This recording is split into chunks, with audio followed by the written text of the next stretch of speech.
Good evening, everybody. A warm welcome to ADHD Embraces seminar this evening. We're really fortunate to have Dr. Božena Zoritch talk to us tonight about talking to your child about their diagnosis.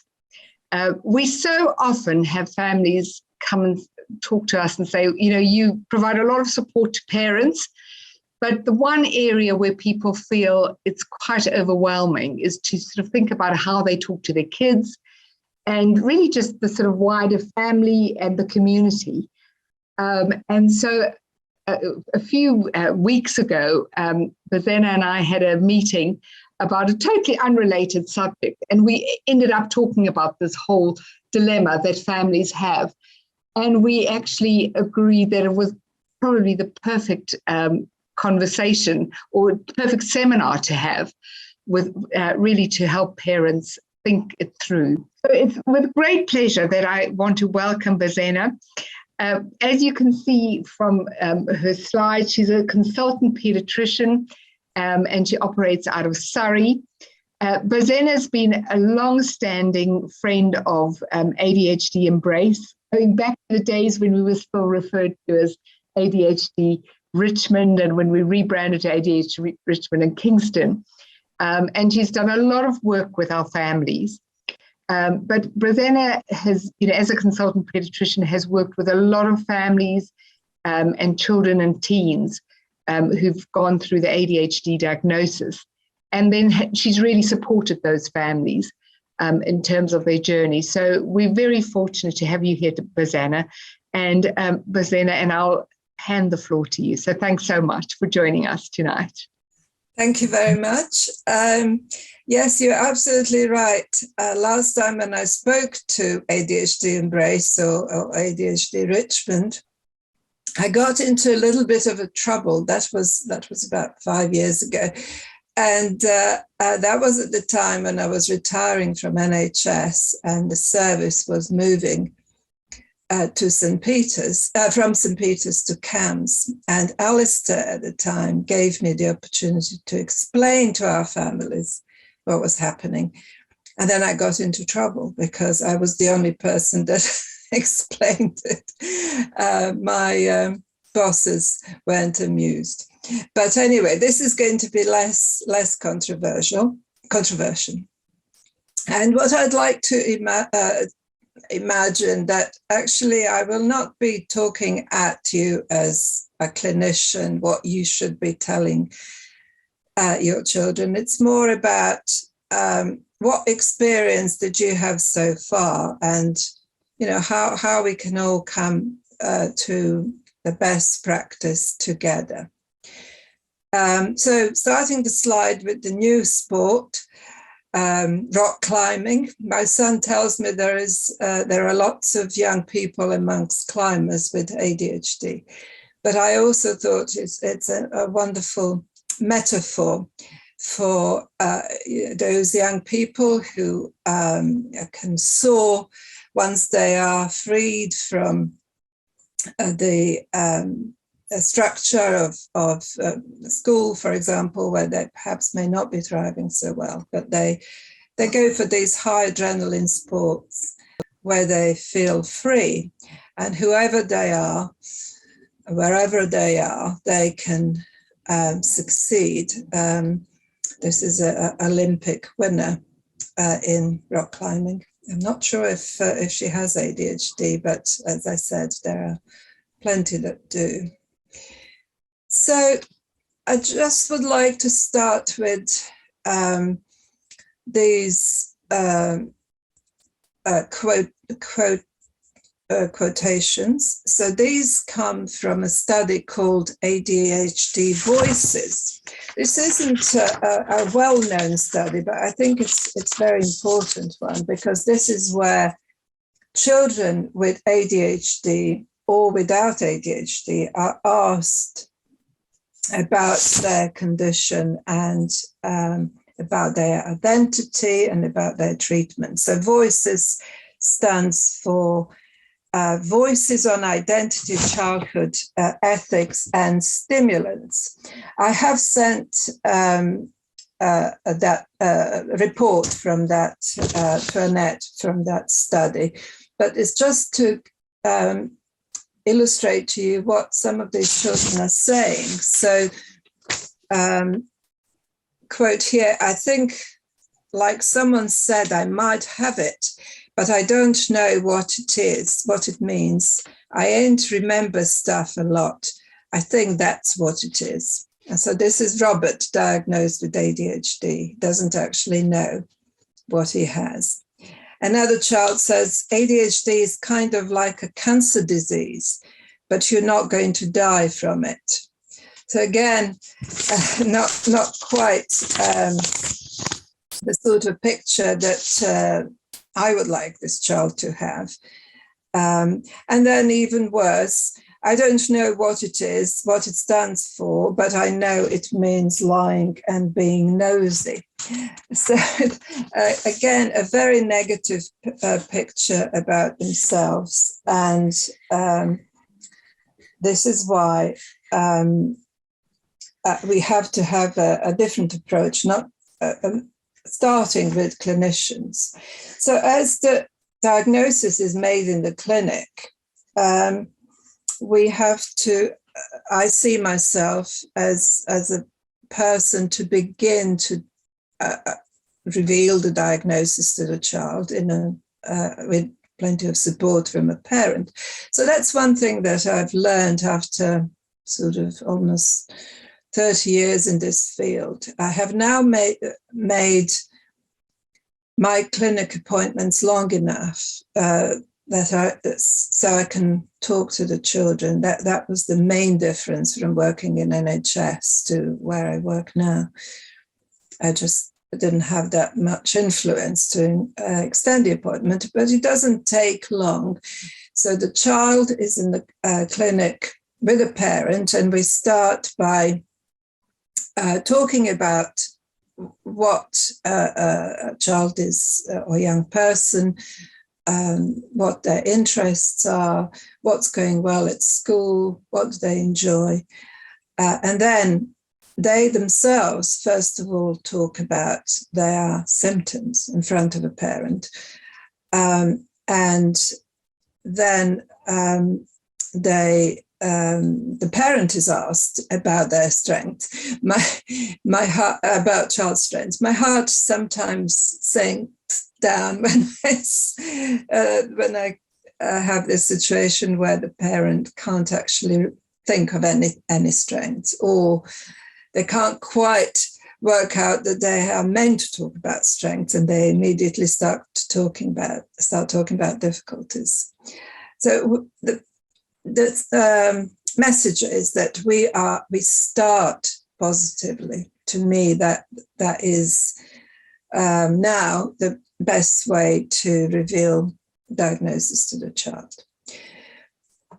One useful thing, which is helpful to the parents as well, and maybe to other family members who didn't come to the clinic, is to show children how they've done on this test. I don't know if you've seen this kind of result of a test called QB check. Now, the good thing about it is quite colourful. So I explained to the child that this is their result on this end, and this is a comparison. And there are also scores in various areas of what might be their difficulties. So we look here at activity, impulsivity, and inattention.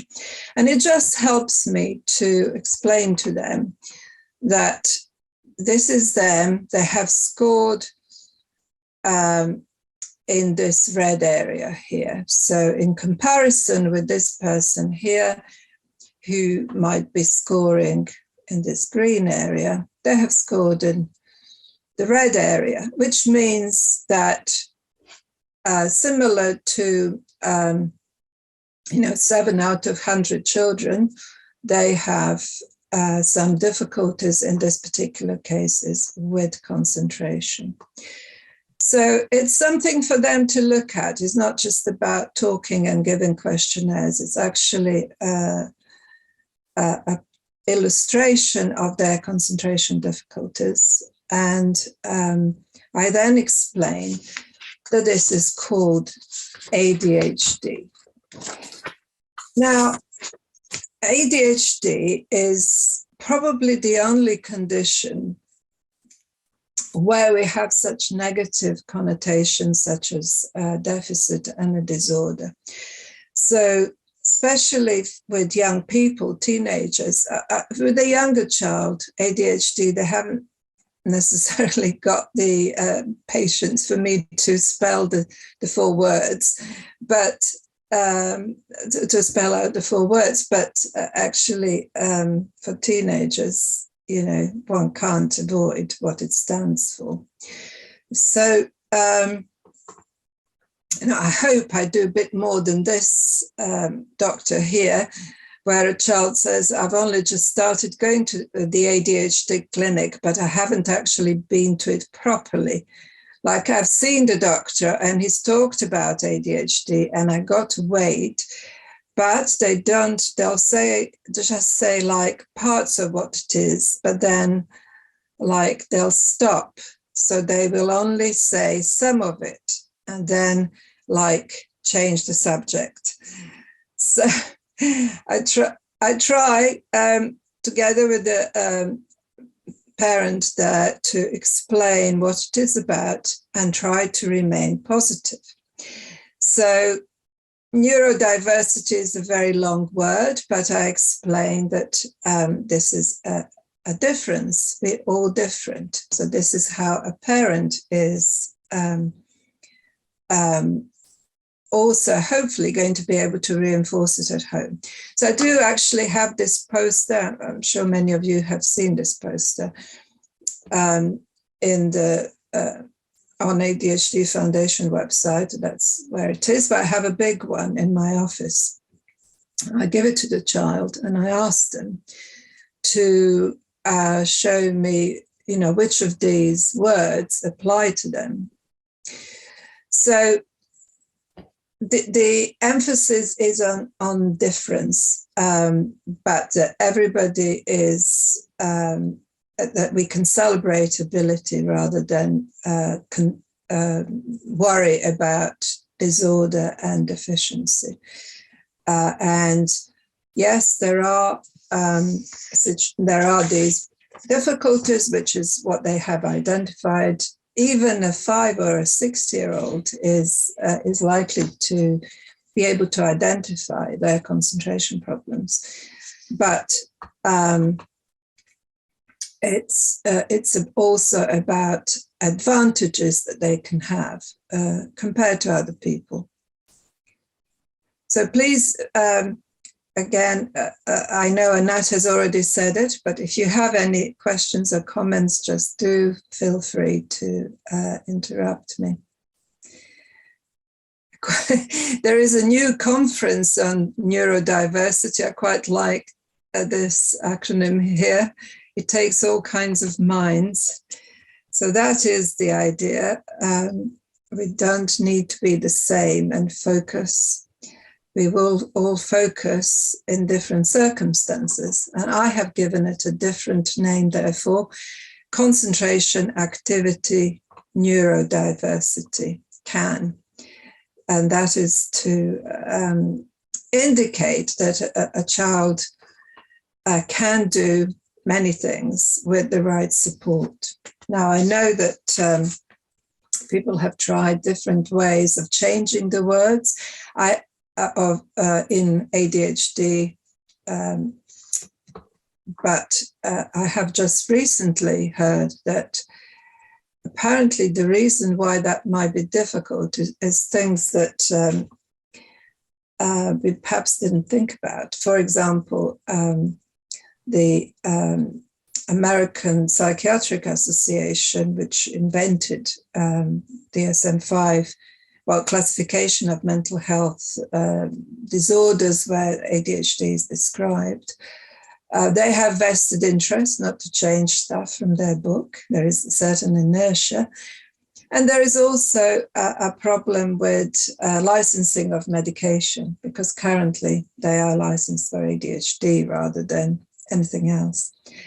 There is also attempt to, rather than calling it ADHD, D can stand for developmental and the other D for difference. So attention developmental hyperactivity difference is something that Fintan O'Regan would call it. He's well known in the field, specialist teacher. So what should you tell your child then? It depends on the age, of course. I have sent Annette some brochures, which I share with the parents. And in it says, it gives you a little bit of guidance of what to say. But there is also guidance for the children themselves. So this is one of them. I don't know if you can see that. So I have provided, this is ADHD for children, a guide for children, and thriving with ADHD guide for teenagers. For children, again, it's all about difference, a little bit, you may want to say a little bit about brain functioning. If children are old enough to understand it. So, for example, in this booklet, it talks about brain connections and uses the, again, metaphor of cans and strings tied together. And if the string is tight and at the right length, the message will travel well to the other, so that the other person hears it clearly. If the string is too long or too short or too tight, the message can't be heard properly on the other end. So just a way of illustrating for a child how a certain a function of the brain, a little different, the message doesn't get through in the same way in everybody, and therefore their concentration may be affected in certain situations, particularly if they are bored with whatever they're listening at, and that we can make a promise that they will be helped at school, for teachers to be able to pass the message on properly, to support them at school, and they would be also supported at home. So you may wish to say what are going to be the things that you will do at home for them. As a good example of a diary for here, so before school and after school. And you may wish to say that to make life easier before school, you can all do a diary where you can agree what sort of routine they can have, so that some things will be easier about getting ready for school or coming home. Some people would say that you may want to have a deal which you will both sign. I don't know, this might be, contracting might be a little bit wishful thinking, especially for older children. So to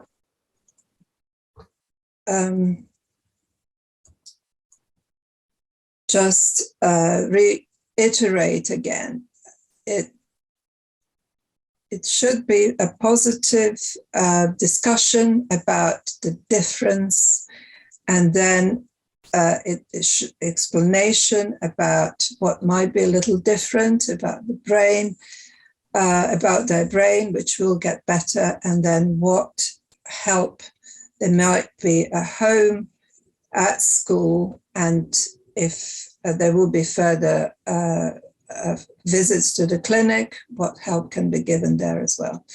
I quite like this slide, which I borrowed from a recent neurodiversity conference. So again, about the difference. Here we have 3 different types of apple trees. They don't look the same, but they all produce lovely fruit. So this is one, we need different types of trees. They look different, but in the end, they have different growing needs, but they will thrive. We have a tree that lives in a hot climate or doesn't need much water, and the one that lives near the water needs rain. So different environment, but these trees would thrive with if they are taken care of, and they will bloom eventually. So there is strength in diversity. We have got this paradigm shift with the neurodiversity movement, and that is to move away from the stigma to operate more in equality and just environment. It is, we couldn't do without people with ADHD. They bring diversity, which is a collective strength. It's not necessarily about individuals, but also collective strengths. We need those people amongst us to bring something different, their unique talents. And here, we can flip things around about what's good about ADHD. So again, you might be hyperactive, but you can also express it as having unlimited energy. You might have problems with short-term memory, but you have great long-term memory. You might be a little distracted, but at the same time, you're very imaginative and creative, and so on. So this is what people would often say, complicated slide, but I'll go through it because it is one that I'd like you to remember. So what do we, how should we call ADHD? We might want to put it in inverted commas, because it should not be about deficit and disorder. And the impairment is a value judgment, and we should certainly try to avoid that. So we know that there are some genetic causes of ADHD, nothing yet clearly defined, and we know that it interacts with environment to lead to brain that perhaps looks a little bit different. No scans and blood test or any other tests have actually been able to properly define what these problems are to be clinically useful. So, but it does cause impairment. There shouldn't be that, however, left to chance how much impairment there is. That there should not be just random situation where some people would have stigma and some children would feel accepted and the others would have stigma. So how can we avoid that and succeed in children feeling accepted, discovering their hidden talents, making them feel valued, having a feeling that they're in control of things, of gaining agency, developing resilience and thriving. So accommodating their difficulties, that's where the family as well as the school, which are the two major areas, of course, need to accommodate special needs of a child with or young person with ADHD. So it's not about just telling and sharing the diagnosis with the child, but the child actually understanding or feeling that there is a difference in attitude in the family and in school. Maybe the words don't necessarily need to be said, but perhaps acceptance and giving child some control over their actions rather than the children, of course, are poorly controlled themselves, so the adults are going to naturally want to improve their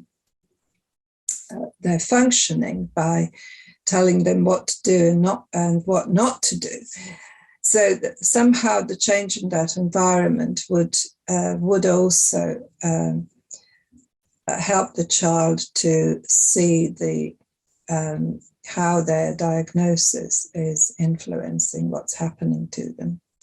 So here we're talking about nurturing environment, affirming environment as well. And then we talk about the scaffolding or the structure. So how can they be helped in their organizational challenges with their organization, difficulties with organization. So there will be other opportunities to discuss ADHD, a very sort of ordinary life situations such as bedtime, sport, healthy eating. So you may wish to emphasize, as should those that are seeing a child in the clinic, what healthy lifestyle means, and encouraging different sports, for example, would not only, a sport is probably the most effective non-medication input that you can encourage or that children can engage with. So that would not only help with self-esteem, but would reduce hyperactivity and impulsivity in particular, and improve sleep. So it's not just about sharing what it is and sharing the diagnosis, it's change of lifestyle or nurturing the lifestyle that would be conducive to better functioning for children with ADHD. So my message is that we should remain positive. The diagnosis is first mentioned in the clinic. Doctors, nurses, whoever makes assessments should start with a positive approach there. Talking to the child, making child center of the consultation. And then the parents should reinforce that at home, talk about the difference, but the one that could be celebrated, and emphasize the strengths all the time, and tried to move away from stigma and emphasis on a disorder and deficiency. That's not how ADHD should be called. And if you wish me to talk a little bit more about medication, how do you discuss medication, I'm happy to do so. But my main message is that we all need to keep positive and from the beginning about giving the diagnosis. I think I'm going to stop here because I can see we haven't got any questions so far. So, we've got a question. And actually just talking about how children perceive it, we've got Sabrina who's asked a question. She said she's got an 11-year-old son diagnosed with ADHD age 6, but he now still says, "My stupid ADHD brain." And, he sort of refers to his ADHD brain in a derogatory way.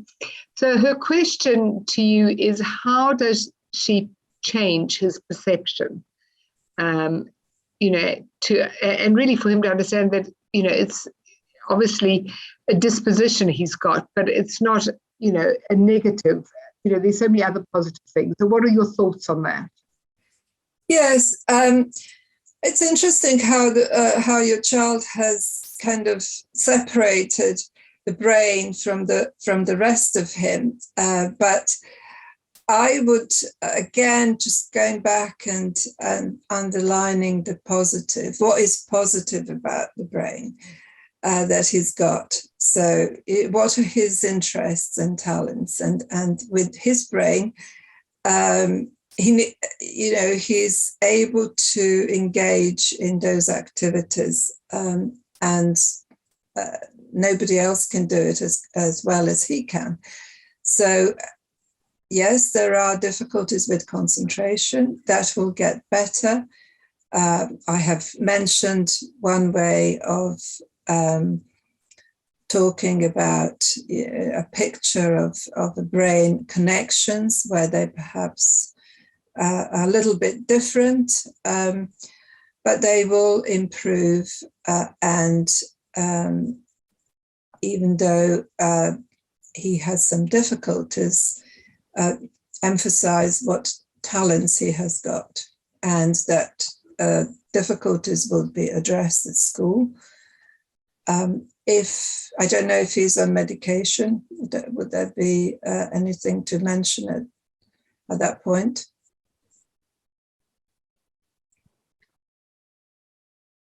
Is your son on medication? Is that? I'm going to let Sabrina answer, so I'm going to allow her to talk.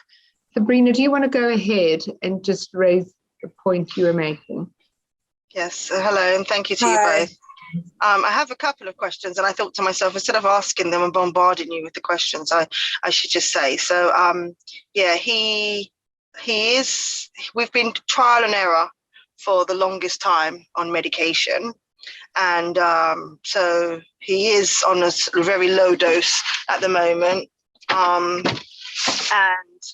I just wanted to say that he's a great basketball player, by the way. Oh, excellent. Yeah, so he's found basketball. He's a great gamer. He can work out all of his problems when it comes to gaming on his own, because I'm not interested. Yes.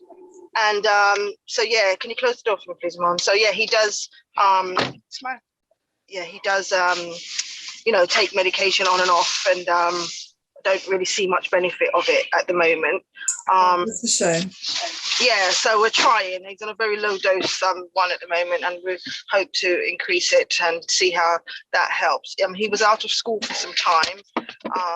He's been out of school. He's just recently been designated a school, so we're hoping that he can. He also has an EHCP with everything there, which would be supportive of him. But I think I don't like the idea of his negativity. I mean, my other question was, what advice do you have for an ADHD parent looking after an ADHD child, because that is the situation now. I've recently had a diagnosis. So it's a bit like I can identify some of the things that he may need, like structure. You mentioned a diary, which I think is an excellent idea. Will I keep that? Can I manage a diary? Much less actually support him with one. I know all the weird and wonderful things that I should be doing with him and really want to, but lack of my own structure and routine hinders me in that way. So it was just a bit. I just wanted a bit of advice around that, and also the way I explain ADHD to him, because nobody nobody has actually ever explained it. The way I explain it to him is that some of us think with the right side of our brain and some of us think with the left side of our brain. I don't know which side ADHD people think, but who says which way is the right way? Yeah, excellent. Excellent. That's it. So that's exactly the sort of sharing that it's great to hear. Yes, I mean, it is true that of all so there is always a holistic approach to treatment of ADHD. Like I said, something isn't still quite right with your son's education, so it seems, if he's out of school. And therefore, that's obviously not great for his self-esteem, I would imagine. But the fact that he plays basketball is wonderful. I'm just hoping that that is the environment where he can build his self-esteem from. But no child should be excluded. That really can't be helping his self-esteem. So I would say if you can do anything, get help from Embrace ADHD Embrace to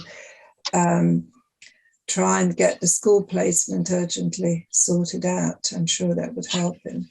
He has one now. Oh, he has one. Yeah, he was allocated one yesterday, which is awesome. Oh, so we're fantastic. just we're doing, how he would reintegrate back in it. But I just think it's really important, the messages that children, I was quite sad reading the things that other children had to say, because it's like, you have this diagnosis, you're probably always getting into trouble, and it's very evident, that there is something going on, but no one's taken the time to explain it to you properly, or have a lack of understanding themselves.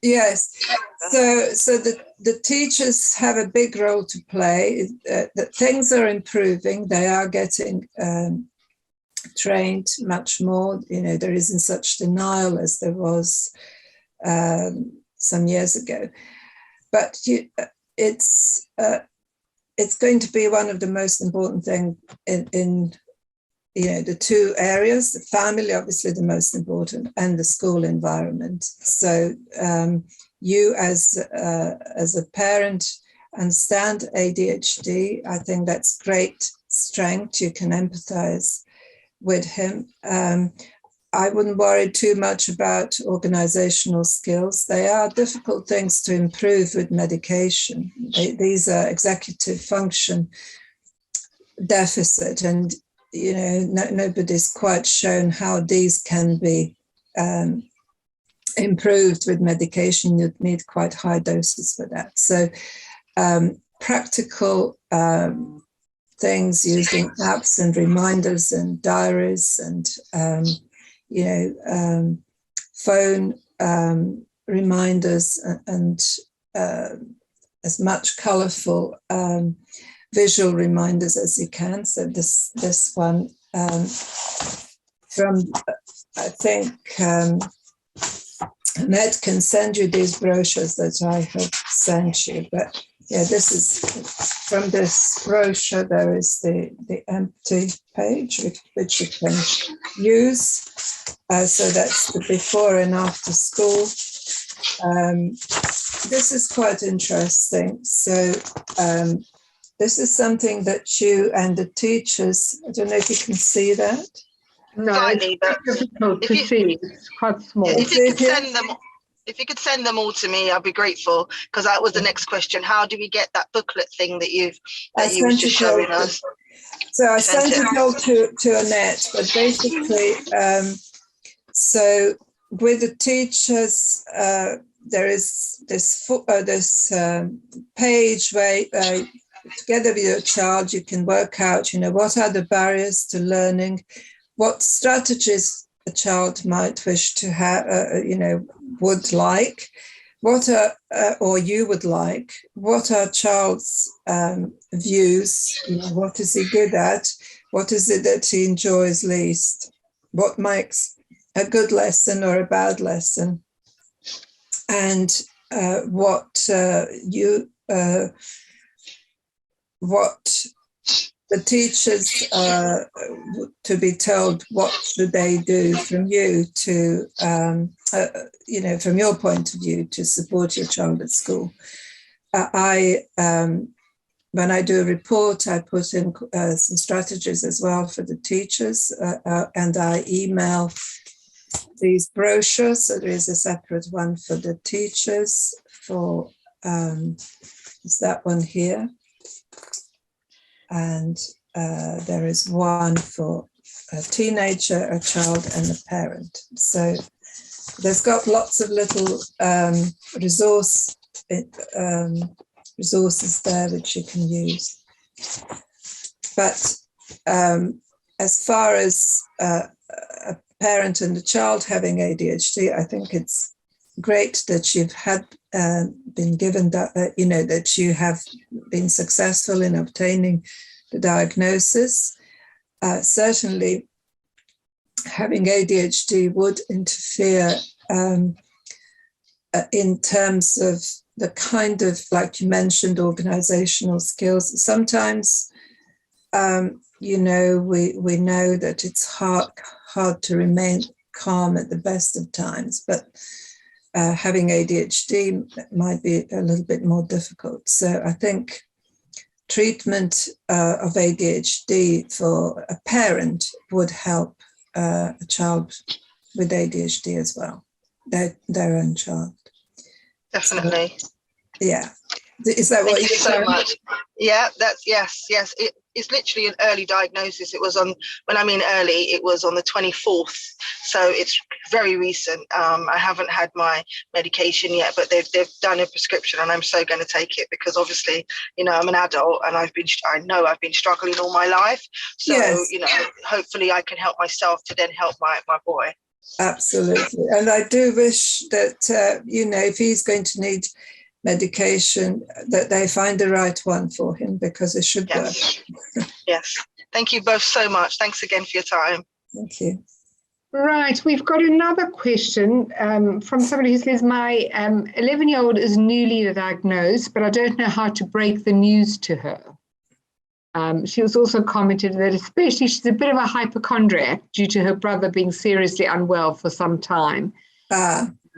So, yeah, well, what advice would you give, Bozena? So was there no attempt from a person who made the diagnosis to tell the child then? Because the child doesn't know anything at all, the girl. We haven't got that. Actually, I'm going to let them speak. Right, I've given you access to speak. Hello. Hi, good evening. Thank you for your for this lovely presentation. No, she did not break it to her, only because I wasn't really sure how to deal with the situation, or how to help her, or how to continue with the care. I went through the private route for diagnosis, because I myself have a new diagnosis as well. It's been a couple of years, but I waited over 3 years to get my diagnosis. So I wanted to save my child the ache and the heartache of having to wait on an NHS waiting list. Mm-hmm. And I thought if I do the diagnosis privately, I can then speed things up. But unfortunately, that's not the case. I now have a report, I have a diagnosis, but nowhere to go for support or help. Okay. Yeah. Has your child been to, did the doctor, was it a doctor or a nurse who? It was a doctor. No, it was a psychiatrist. Psychiatrist. A psychiatrist. And she sort of has a suspicion, and she does know about mine. My diagnosis. I don't hide it from her. She knows I take medication. She asks questions. When she does ask random questions, I explain it. I answer her honestly as I possibly can. I've bought a few books. I've joined a parenting course, but I guess I still haven't plucked up the courage. And I think my worry is her acting out or using it. I know it's really harsh of me to say, but just knowing her, using it as an excuse for, the behavior that she does exhibit, rather than, and me not knowing how to deal with that, how to explain to her that this is an explanation and not an excuse for bad behavior. Sure. Or for not doing your homework, for example. Oh, I forgot. Things like that. Because she's very smart. Yes. Well, I would say that she would be aware. I'm sure she's aware that she has some concentration difficulties. I don't know whether she feels that she can be impatient sometimes, that she can't wait for things, that she sometimes fidget. So those are obviously the symptoms, as you know, and that I'm absolutely certain that she knows what symptoms she has. If she was my patient, I would have asked her if she had those difficulties and also what strengths she has, as I explained. And then I would use that, and I think you can do the same and say, well, look, you have, talent in this, but this is one of your little problems. I have a similar problem. People call it ADHD, but it can be, you have difficulties, but it can also give you a great advantage, because people with ADHD can be, and then you can bring in what her strengths are. So, you wouldn't be able to be talented in this way if you also didn't have these problems, and they will be better. And I will make sure that your teachers, and I'm going to ask a doctor as well to help your teachers understand how to help you. And at home, we will be able to do things a little bit differently. So in terms of homework, then, again, this is, I think, the key thing is negotiation at this point. So I'd say that unless a child is destroying things or hitting out, a lot of other things can be ignored and may be negotiated. So homework, I think it's got a lot to answer for, but there could be some kind of negotiated contract of when does it happen. So combined with the scaffolding that I explained, working with the teachers, for example, these days the teachers are beginning to email the parents what the homework is. Of all the school interventions that have ever been evaluated, ordinary school home diary seem to have the best success in helping the children. So that's where, communicating with teachers would be also very useful. So just make your child feel valuable, explained that ADHD is something that lots of people have in her school. If it's a class of 30, there may be one or two children who would have it. She's certainly not alone. There will be help at school and at home. And if necessary, she might benefit from medication just like you will be. So then Thank you. you can open the discussion about medication with her as well, if that's going to be proposed. Yeah, I guess it's the whole patience thing, and I know it's taken a long time. So that's why I'm hesitant in speaking to her about all these different things. Obviously, I'm quite keen on explaining to her what's going on so that she's empowered and understands herself a bit better. And I think the more she does, the more she'll be able to help herself.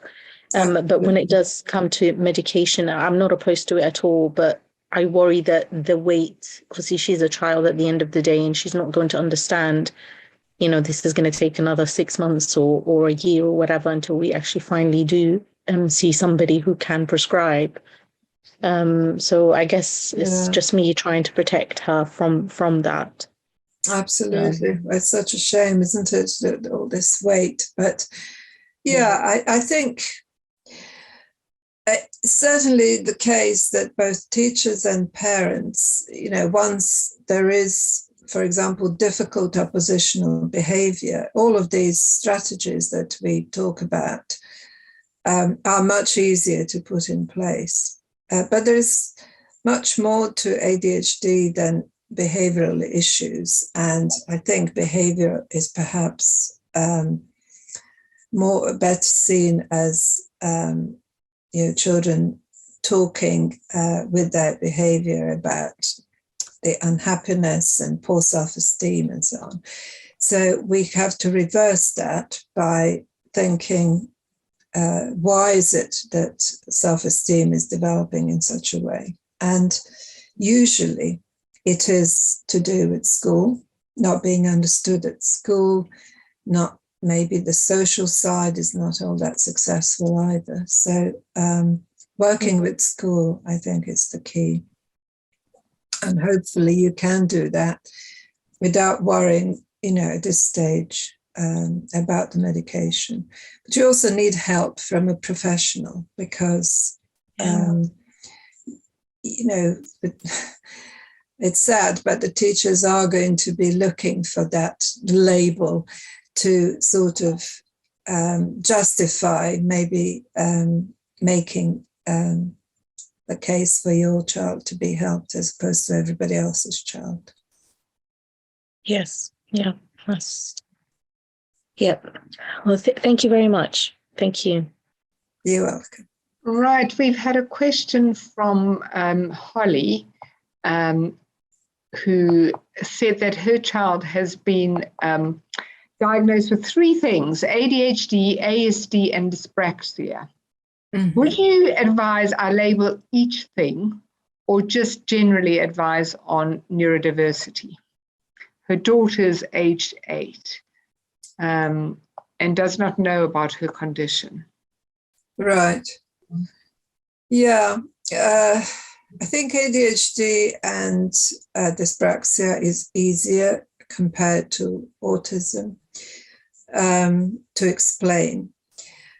So I do find autism a little bit more difficult to explain to a younger child, but certainly along the lines what I said about ADHD and the other 2 conditions, it is about us being all different but having talents. So in different areas, and again, that is why I start the consultation by trying to find out what the child's interests and talents are, and the parent often adds to that. So I'm sure you can write down or think about many positive sides to your child and start with that, and then talk about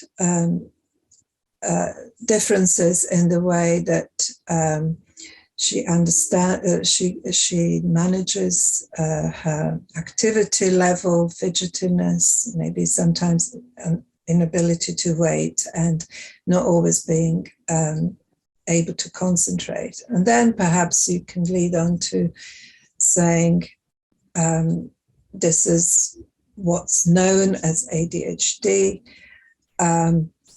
and in order for her to manage better at school, information will be available to the teachers, and you will be able to improve things at home as well. As far as autism is concerned, again, there is a short screening questionnaire that I use when talking to children themselves about the social communication. And then I use that when I explain about autism. But again, it's reiterating what the child already knows, which is that sometimes it's not easy to get on with some friends, and people differ in their way of understanding each other. Perhaps there is also sensory issues such as noise sensitivity or taste or smell. And there may be other issues such as anxiety or worrying about change and so on. So just bring a few symptoms, a few strengths to start off with, then a few symptoms that your child understands, and then putting it together as saying, well, this is known as autism. In fact, autism, actually, it's a better word than autistic spectrum disorder because it doesn't have a word disorder in it. So autism itself, as a diagnosis, I would just leave it as it always was rather than calling it ASD. And then dyspraxia, again, the child will know herself that she's, your child will know that she, is not able to coordinate herself. Perhaps ball games are a problem and so on. But again, there would be, the case that she would be perhaps creative so may not have a wonderful handwriting, but she might be very good in painting and craft and arts and crafts and so on. So that's what I would advise. Always start with strengths, then talk about difficulties and differences, and then what help might be available. And seek that help. That's important. I mean, I am absolutely amazed that, just the two of you so far have told me that your children haven't been told by the professionals that they have ADHD. And I mean, that's not the case in my practice. I had one family who wanted me not to say it. And I really felt very uncomfortable about that, and actually didn't think it was, they were hiding from the child that he was taking medication, and he was told that he's taking vitamins. I really don't agree with that, and I would find it very difficult to manage, this clinical kind of encounter with people who are finding it, it's not just not telling, but it's actively saying something completely different. And children do find out, and they may, may be very cross later on in life if they find out and no one's told them. So I would advise always being open about it, and I would certainly advise my colleagues that they should, once they see a child for consultation, talk to the child first and tell the child about their diagnosis. Your job is then easier once the child already knows. So, Božena, you've touched on medication. When parents decide for a child to go on medication, I assume it's important to tell the child that the medication will help them focus and help with concentration. So you sort of focus on those positive things. Yes. But I think it's probably also important to highlight to them that it's not going to make their ADHD better. It's just a way of helping their brain think about things. Because I think when people think about medication, they may think it will take the ADHD away forever, which obviously it doesn't. No. So do you recommend that parents explain it in that way to the children? Yes, as I said, it's something. It's quite a responsibility for a parent, if they feel they need to do all the explanation about the medication. Again, I would insist that that the parents request that whoever is prescribing starts by explaining to the child and ask their permission if they would be willing to consider it, because they are totally in control. You can't force feed them pills. This isn't cancer, so it's whether or not they will be willing to take it, and if it's put in a positive way, what it could do. So yes, it will improve their concentration, depends what it is. It's usually going to be for the school day. And if they wish, they could also take it for the weekend. If they, some children take it every day, as you know, but it depends. I think sometimes it's a sort of compromise to take school day medication that lasts 8 or 12 hours, and maybe weekend medication that lasts 4 hours, say for the homework time. Sometimes it works to have that kind of flexibility if that would help the child to decide. On the other hand, some parents would say, especially if there is an overlap with autism, for example, they prefer that child is on medication all the time. But yes, you're absolutely right. It's about saying, this would help the concentration, and it will together with all the help that the teachers can do, hopefully make a difference. But they have to tell their parent and me if they have any problems with it. So, we don't want side effects that are easily adjusted for to interfere with, what might be excellent intervention. For example, teenage boys hate taking stimulants high, in doses that makes them lose weight. That's one of the commonest reasons in my experience, that they want to come off medication because they want to have good physique with plenty of muscles. And if they keep on losing weight, that's going to influence their adherence to treatment. So, that's the discussion that could be had, and looking into different types of medication and different timing and so on. So it's always different levels, starting it, perhaps not dwelling too much on side effects, but emphasizing that they need to be reported, and the fact that, it's not forever, and if it causes any problems, that the children will have opportunity to tell the parents and the doctor or nurse. Thank you. We've got another question. So someone who's got a daughter aged 9 and waiting for a formal assessment, although they've done the Connors 3 assessment, it's highly likely. But the question we've got is it best to wait until her daughter's got a diagnosis before she starts talking to her about ADHD?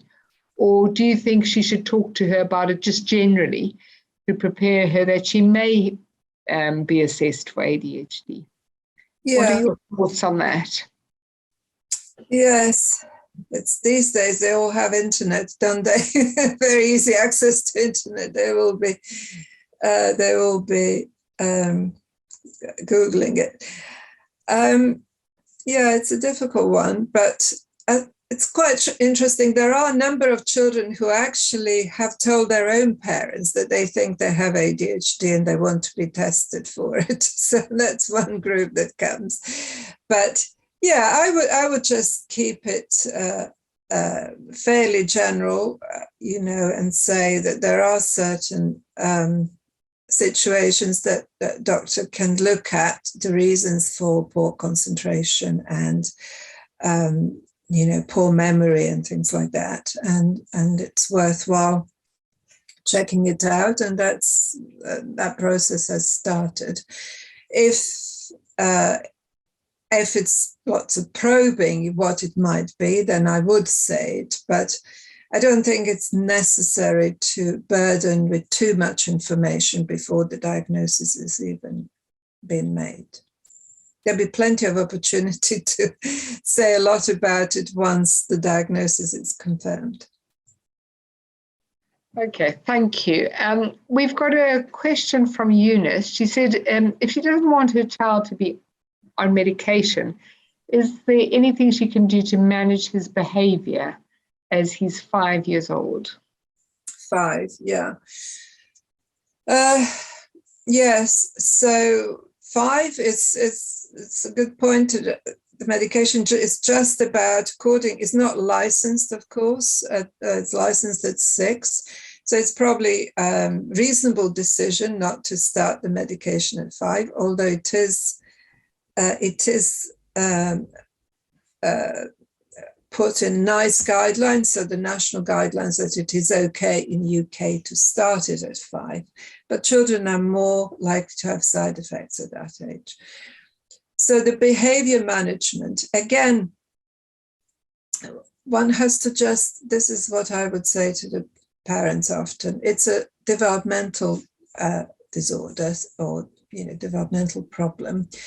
The scans, which are not clinically useful, like I said, but there is some evidence that there is delay in maturity of the lining of the brain, and that delay may be three years. So the children might, be 5, but they may well have the self-control difficulties that are similar to a child who is 2 or 3 years of age.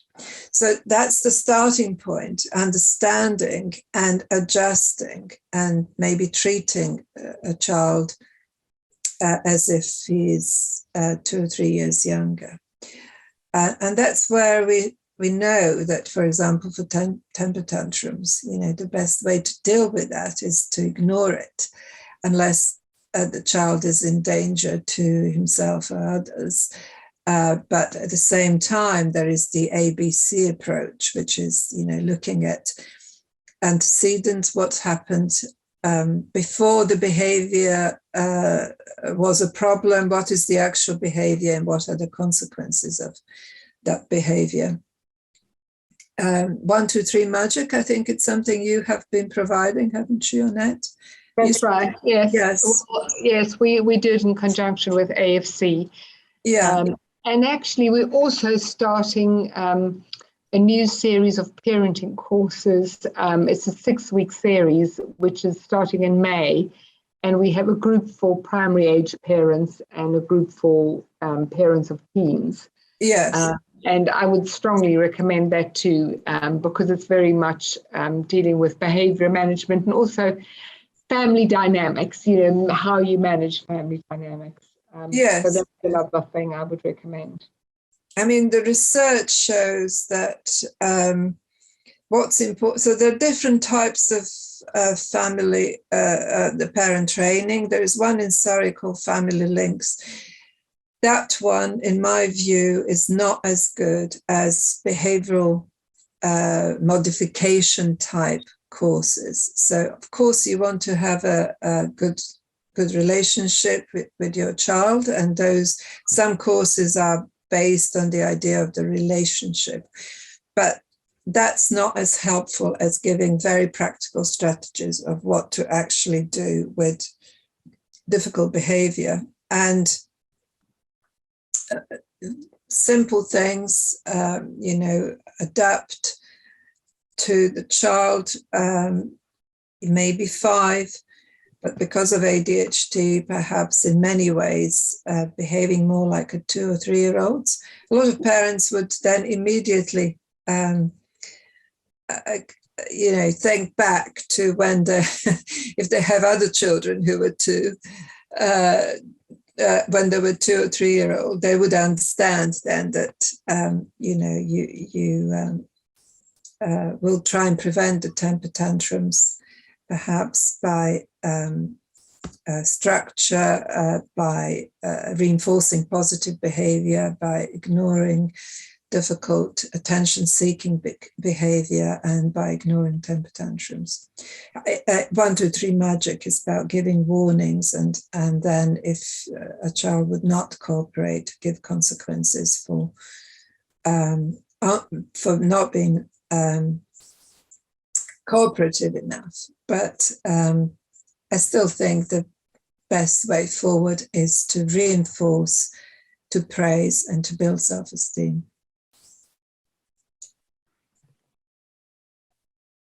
Yeah, that's always a challenge with these kids because they're so sensitive, aren't they? Yes. And they often hear the negative messages rather than,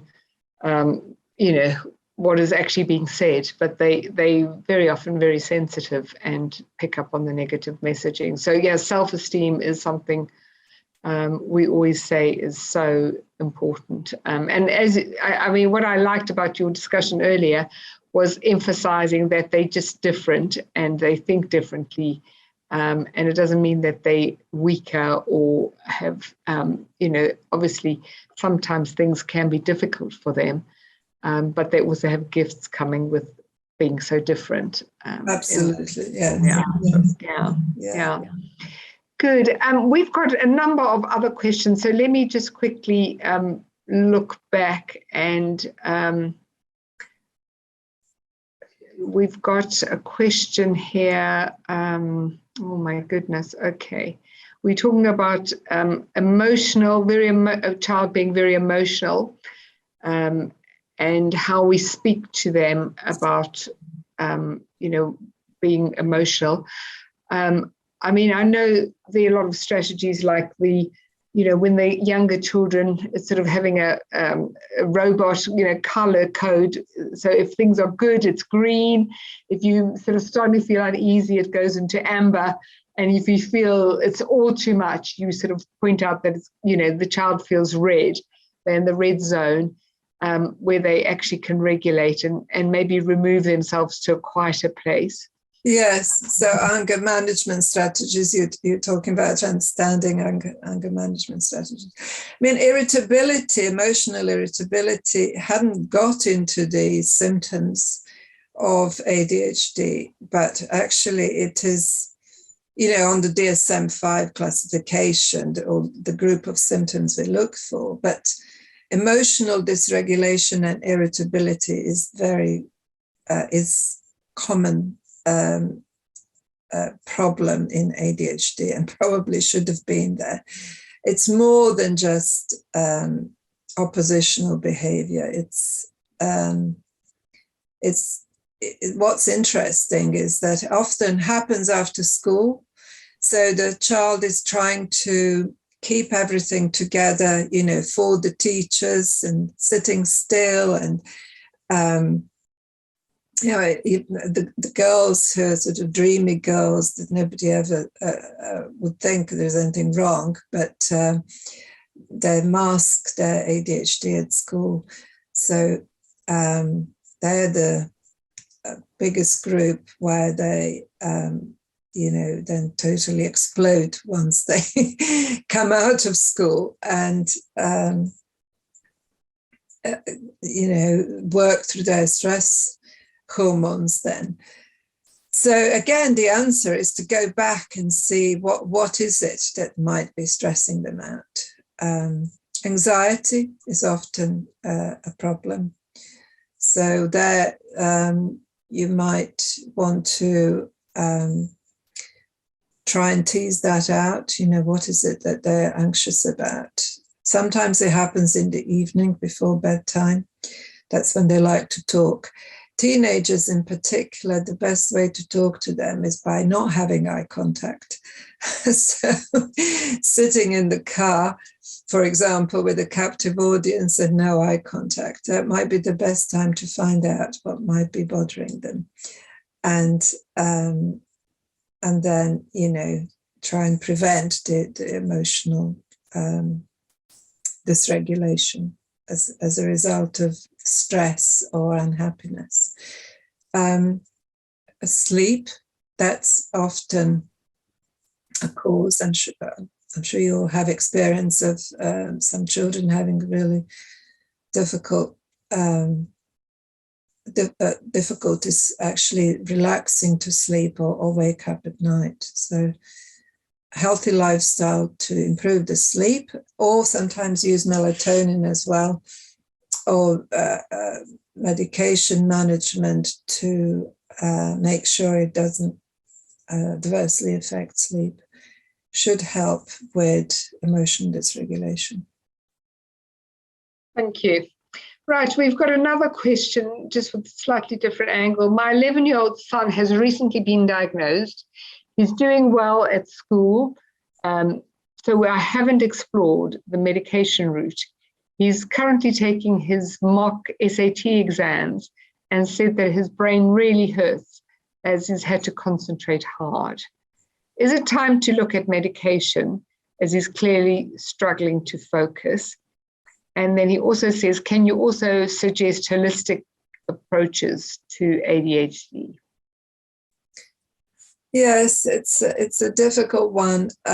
His brain hurts, so he must have been working really hard. There's no question that the brain is less efficient,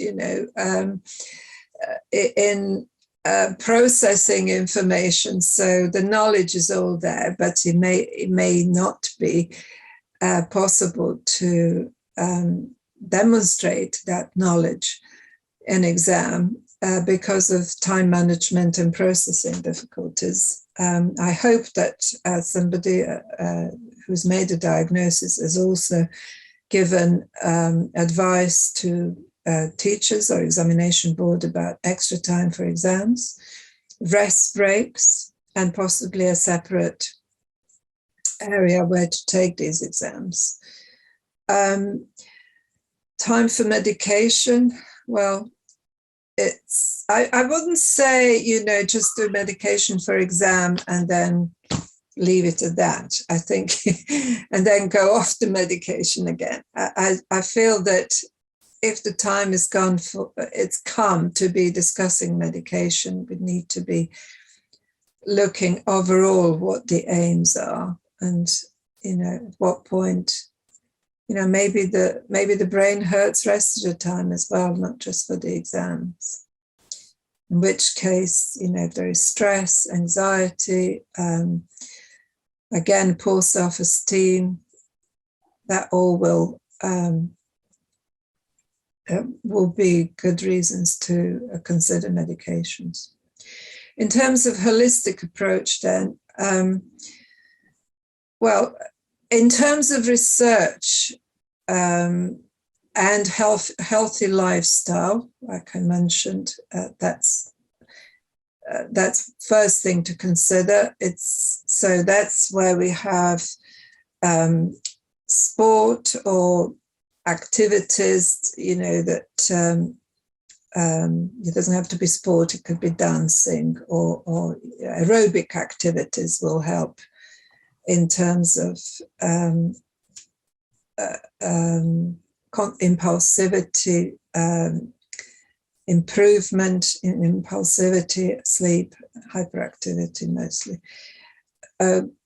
Good quality sleep, so that's where maybe some relaxation strategies could work. It could be, I'm sure there's nothing wrong with aromatherapy oils and lavender, anything else you can do to ensure good sleep environment without screens for at least an hour before bedtime.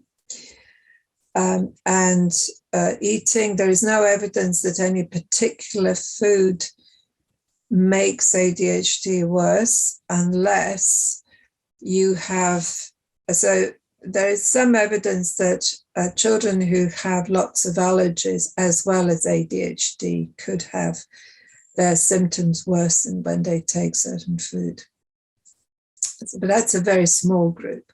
There is no evidence that omega acids are going to improve ADHD, although I know lots of people take it, but long-term research does not show any improvement. So my message is, that I don't believe that one should do anything very different for a child with ADHD other than what would be good for anybody, any child, and that is healthy lifestyle, particular care taken to sleep, exercise, and healthy eating. Right. We've had another question about what the side effects of medication are. And I know that's a very general question because I know that each child reacts to the medication in a different way, and there's such a wide spread of medications for ADHD. But what are your thoughts on that if you just had to sort of summarize it as a general takeaway? Yeah. So what I say to parents, we always start with stimulant medication, except in rare circumstances. For example, if child has a Tourette syndrome or is very small. I recently had a child who's very short, a stature, who's on growth hormone and can't afford to lose any weight. So in general, it's the stimulant medication with a few exceptions. What I also then say is that stimulant medication is a bit like, in terms of side effect, it can be a bit like coffee, which is also a stimulant. So caffeine is a stimulant. And therefore, all the side effects that you might get from having too much coffee, you might get from having a too high a dose of stimulants. And that includes sleep difficulties, problems with appetite suppression, problems with headache, tummy ache, and sometimes a sort of jitteriness, anxiety type symptoms. So most people would know what the stimulant or too much coffee side effects could be. On top of it, we have some unusual things for stimulant medication in children. One is that they can become a bit too quiet, withdrawn. This is what was known as zombie type effect of ADHD medication. That's very easy to sort out, just reduce the dose. There is another group of children who have tics, or tics come out for the first time on medication, or they may have Tourette syndrome, which is a more severe form of tics and other symptoms with tics. So that's one that the doctor should know about, or a prescriber. And the idea about the depression, suicidal thoughts, self-harm, the company puts that on their list. But actually, the evidence is not there at all. It's the opposite.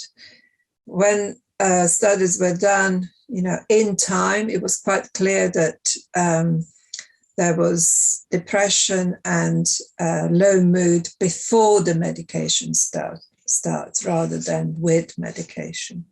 And then they get better.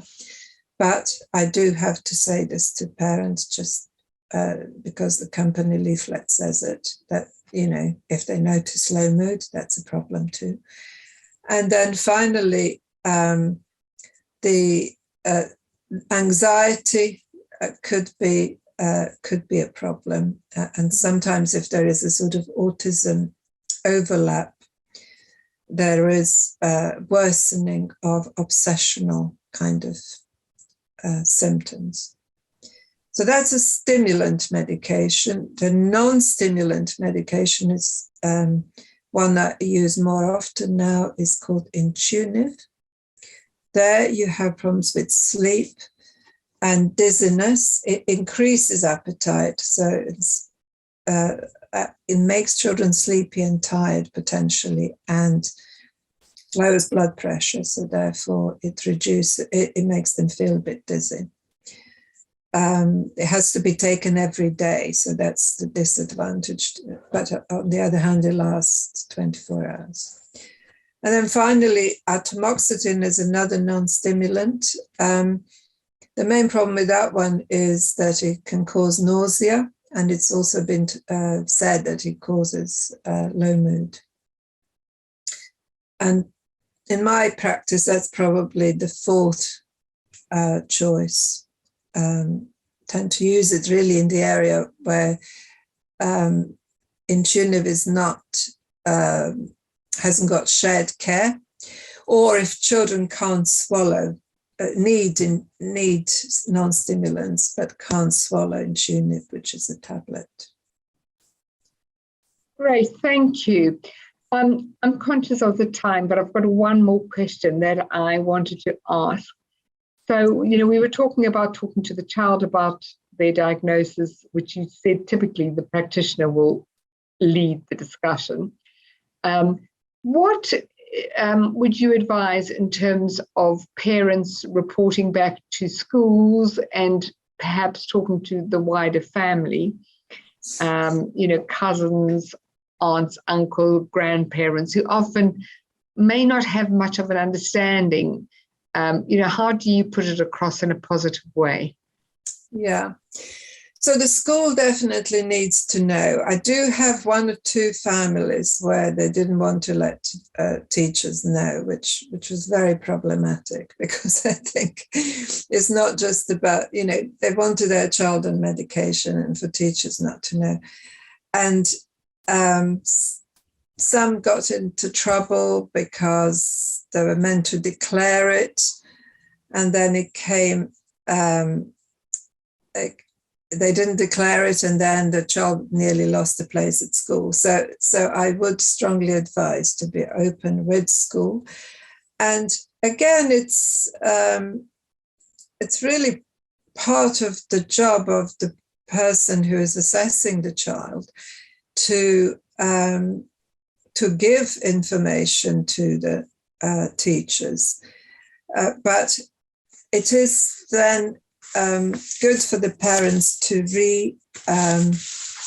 enforce it and to check that these strategies were put in place. So I sent you, Annette, a book written by, information about a book written by Fintan O'Regan for the teachers. And that's quite useful. It's all of that is, a bit too long to, for some of their attention span or time available is not, I find reading books is not easy, but it's about explaining that it is a common condition, how you got the diagnosis might be important for them to know, and if there are any other conditions that have been found, for example, autism or dyspraxia or anxiety and so on. So start off by saying, what is it that the child has been diagnosed with? In terms of teaching then, I think teachers are very sensitive for somebody to be telling them how to teach who doesn't have teaching qualifications.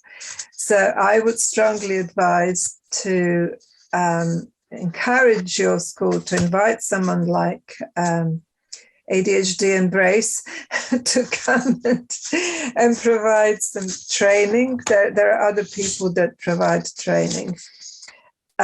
So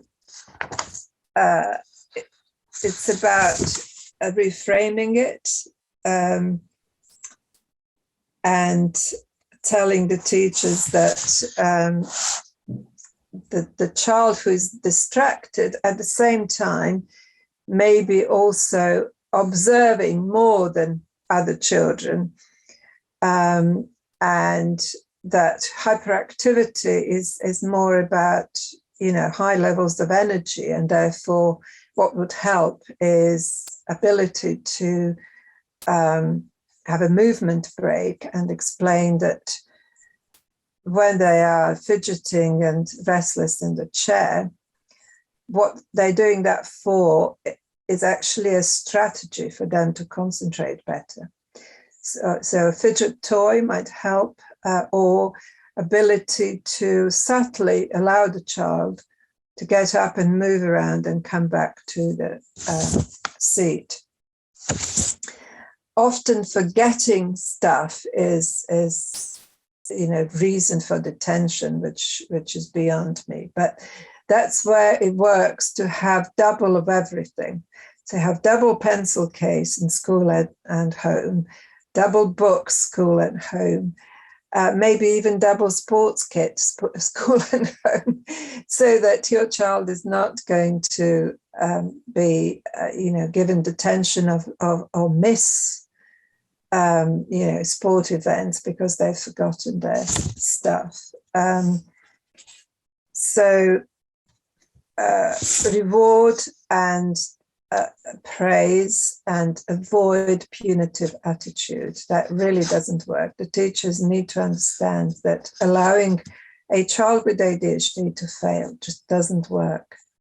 They'd rather do the immediate thing and give up. It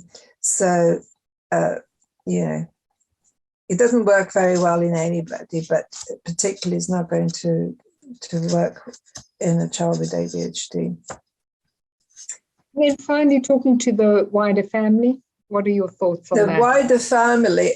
So again, it's about, do you want to tell? You don't need to tell. You don't need to be pressurized to tell. So you have to really think to yourself, should I say something, and why am I saying this? Is this for support, or is it to explain certain things? And be aware that you're going to come across different attitudes. There will be doubters. There will be those that feel sort of righteous. There will be those that would want to make jokes about it. So just be prepared to, meet all this different attitude. But the important thing is to, again, keep a positive outlook and say that your child has received this diagnosis, which is going to be the key in achieving better support at school and hopefully improvement in self-esteem and social skills. So learning and the self-esteem and socialization are the two things that determine adult life outcomes. It's not about academic achievement, but of course lots of children do get self-esteem from doing well at school. So I think explaining that to wider family, that, you want your child to feel good about himself or herself, and to be successful socially.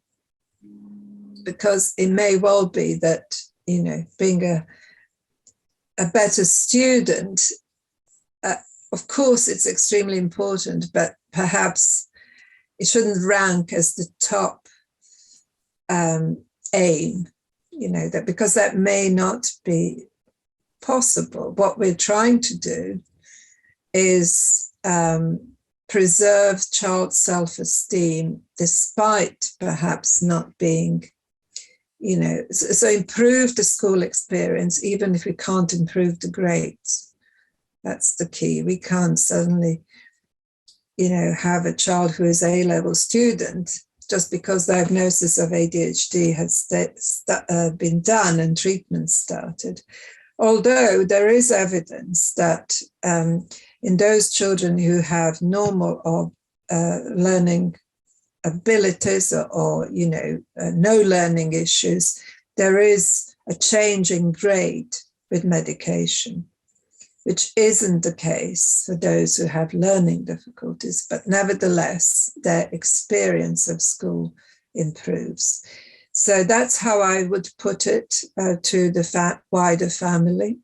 It's not about making them top students, it's to make them feel better about themselves and give them better experience at school. And better grades will be a bonus. But you don't have to share it. You don't have to. Fantastic. I'm really conscious of time. I think we've had a fascinating discussion, covered a number of topics. Really, you've given us some very practical strategies in terms of things parents can think about in terms of how to approach the subject. So very much a big thank you for your time. Our participants, thanks for joining us. And we look forward to seeing all of you soon. Thanks so much, Bożena. Thank you. Bye. Bye.